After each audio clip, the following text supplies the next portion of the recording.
So, kumbaga si Dennis, is this your parang stepping stone to parang more serious character bilang actress? Kasi parang nanggaling ka sa BMX before, di ba? What do you think itong pagbibigay ng Viva ng sa chance to be part ng ganitong klaseng Viva Movie Box? Siguro opo, kasi ako, gusto ko rin ma-explore lahat ng mga characters na ibinibigay sa akin. Kasi natutuwa rin ako, parang umiikot yung mga characters ko. May estudyante, may nanay, may asawa, may mga ganong Nakakatuwa po na parang pwede akong ilagay sa lahat ng mga characters. Ayun din talaga yung gusto ko maikot yung mga roles na pwede sa akin. Ano yung gusto mo makilala ka? Dramatic actress? O parang sa mga rom-com, parang ganyan? Actually sa lahat, gusto ko makilala na parang pwede sa lahat. Ayun po, na kahit kunyari dito drama, tapos makikita mo ko doon sa kabila, estudyante naman ako, doon sa kabila, mamamatay tao, mga ganun po na-explore ko rin po yung mga kaya kong gawin.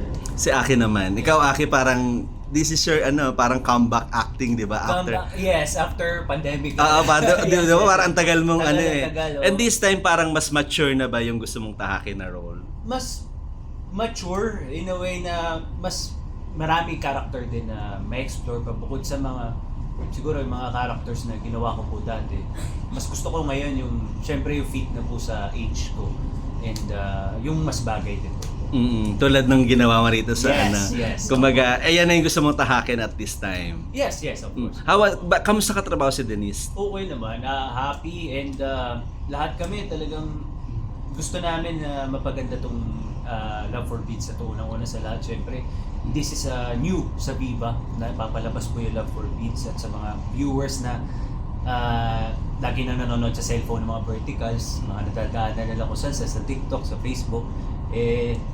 Syempre ito, gusto rin na i-present ng Viva VMB na mapaganda rin yung views, lalo na madami ng mga tao ngayon mga nanonood po sa mga cellphone, iPad. First, kumbaga kayo yung isang nakaranas ng shooting ng ganitong klaseng film. Yes, po. Ano yung pinaka na-challenge kayo na gawin? Na kailangan di ba kayo lumagpas dun sa area? May ganun ba? Yes. Ano yung want to share to us? Sa akin merong isang eksena, kami ni Apple, magkaaway kami, nagtitingin na kami masama. Pero ganun kalapit yung mukha namin. So parang magkikis ba tayo o mag-aaway tayo? Yun, medyo nanibago ako dun sa sobrang dikit. And then dun sa mga sa mga reactions din, kailangan i-exage. Yun. Pero aware naman kayo na sinushoot niya yan for a vertical movie, di ba? Yes, po. Aki, ikaw, parang for a long time, lagi kang sanay dun sa horizontal type of, di ba? Dito. Opo.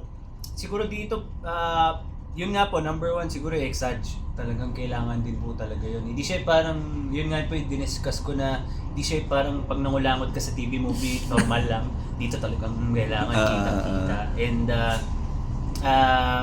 so far, pag nag-shoot kami nito, yung shoot namin to vertical, wala naman din siya pinagkaiba sa normal na taping. Yung pagod is the same.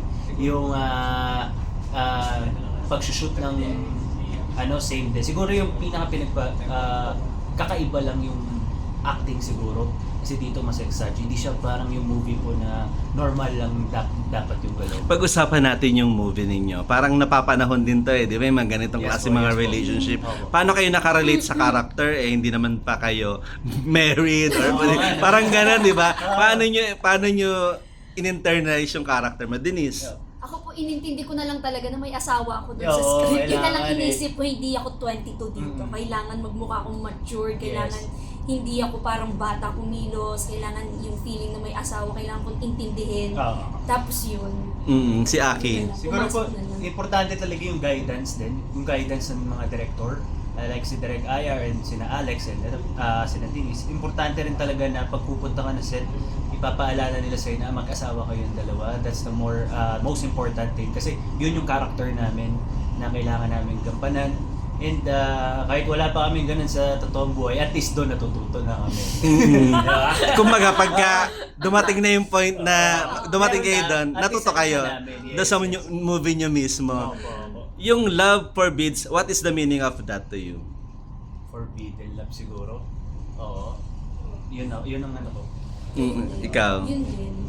What do you mean by forbidden sa inyo? Parang, Pinagbabawal. Oo, Tinagalog lang, pinagbabawal na pag-ibig. Pinagbabawal. kayo ba on your... Love is hindi lang naman po siya about love na happiness.